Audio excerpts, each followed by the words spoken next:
What happened, Washington? All those bullet holes in your jacket? How are you alive? I don't know. Welcome back to Brandon Talks Disney, the show where I talk about Disney, except today I'm not talking about Disney. As you saw from the previous video and image, I'm going to talk about Young Washington because I feel like I need to talk about this due to it being the 4th of July, and it was a great movie. So I saw it earlier this morning. It's a great movie to watch. Definitely recommend. It's made by Angel Studios, a Christian movie company, which you don't really see much these days. And I feel like, I said this when I made my David video, I feel like I should talk about this because it's a Christian channel as well, but even though it says Brandon Talks Disney in the title, this is a Christian channel, and I do talk about Christian things as well. So today, 4th of July, America Freedom, 250 years, awesome, love it. I love this day, mainly because I love America, I love barbecue, I love the amendments, I love everything about it. I just love watching the movies. I love learning about the history, especially the colonial times back when, just the founding fathers intended. That's why I keep a musket in my house for just the founding fathers intended for home security. I throw tea bags into the pond, just usual American stuff. Come on, look at me a little bit better. No, not up. Look at me. Come on, look at me. Look at me. This is how a conversation works. You'll look at me. So I saw it earlier today. It was a great movie, and it being Angel, I was wondering if there would be a Christian message in it. And near the end, there was a Christian message, and what I like about it is that it even though it's a historical movie, it does have some Christian intent because George Washington was of sorts a Christian. Fun fact, he actually used to sneak out during communion of Christianity. He thought it to be, he didn't say it was dumb, he didn't completely agree with it, but he would sneak out during communion, and then he would obviously leave for the day.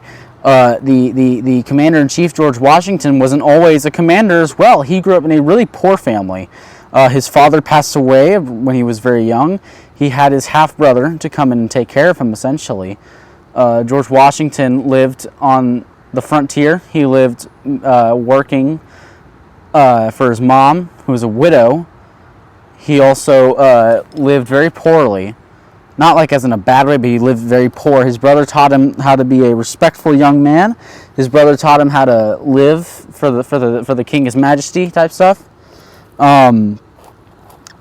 His brother taught him almost everything he knew, and George always wanted to be a part of the royal.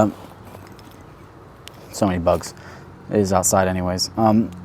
He always wanted to be a part of the royal majesty's court, essentially, not like as in court, but like he wanted to fight. He wanted to be a general. He wanted to be a private. He wanted that stuff. He wanted to fight. He wanted to be on the front lines.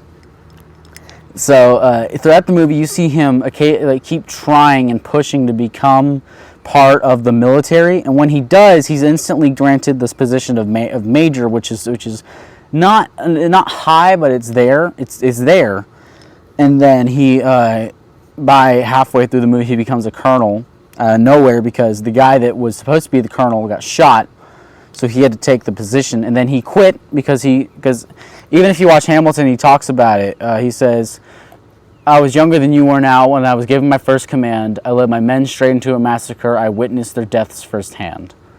In this scene, his friend dies, and just like in Hamilton, he says, I made every mistake. I felt the shame rise in me, and even now I lie awake knowing that history has its eyes on me. So in this scene, I'm not going to spoil too much. They're attacked. He does make every wrong mistake. He decides to build Fort Necessity right in the open, where it's easy for people up in the trees to take shots. And he doesn't lose all of his men, but 90% of his men die. And he finally retreats after someone close to him dies. Washington also struggles with the fact that his dad died, his brother dies, or his half-brother dies. He gets dysentery, and he has to fight this war or this battle against the French and the natives so that he can go back and declare victory for the Brits. Because even though he's a colonizer, he's fighting for the Brits. And he says at the end of the movie, I'm not fighting for, not, this isn't a quote specifically, but he says, I'm not fighting for the Royal Majesty, I'm fighting for Virginia. And that essentially is the same mood that he uses to lead himself into the Revolutionary War, because while he was fighting on the side of the Brits, he wore blue as Virginia. Virginia has like the color blue associated with them, so he wore blue with his team, essentially, thus making the whole thing with the lobsters and the redcoats when the Revolutionary War came, giving his men the spirit to stand up with him, because he had gone from basically trash to being a great leader and fighting for the revolution. And the revolution, we're just going to talk about that real quick history lesson. The revolution wasn't started because we got tired of someone ruling from the other side. It started first when we were getting taxed, because we were essentially building up our country on our own. We weren't having anybody rule us over here. Even the British officers were just living their best lives. We had created our own trade routes and everything. And when King George saw that, he saw that he could profit off it. So he raised the taxes, the Stamp Act, the Tea Act.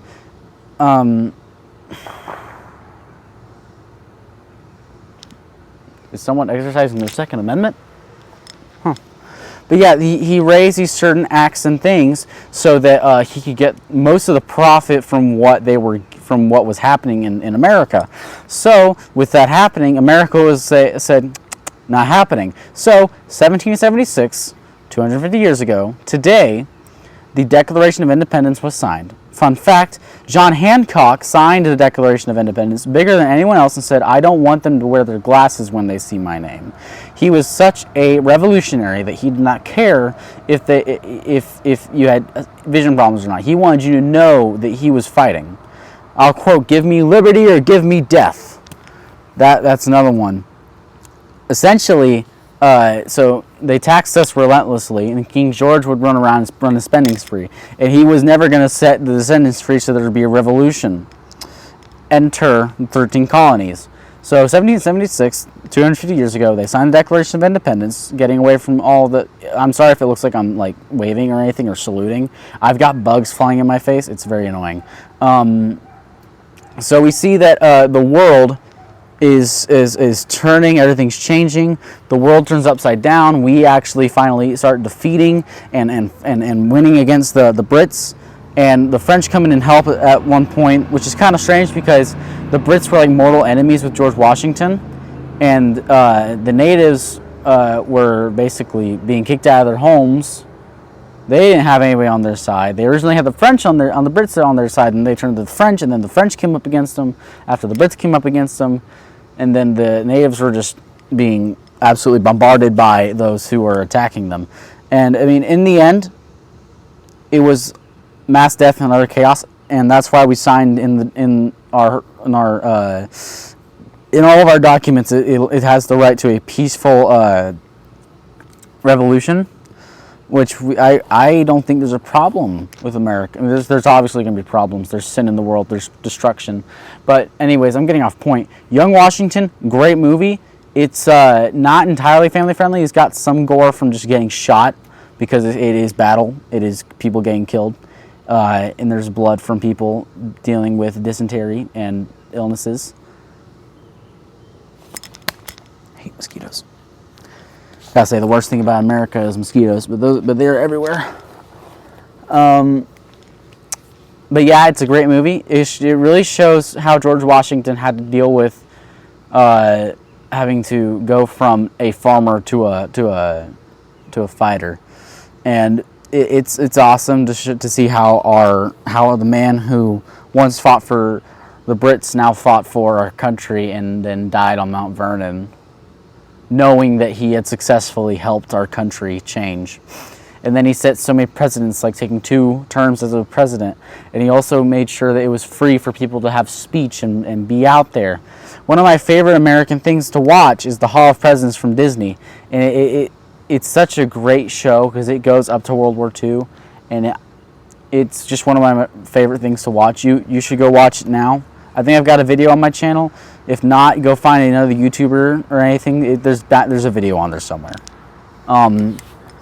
it's a great video. It really shows the American dream of freedom, speech, prosperity of life, and the God-given promise of freedom.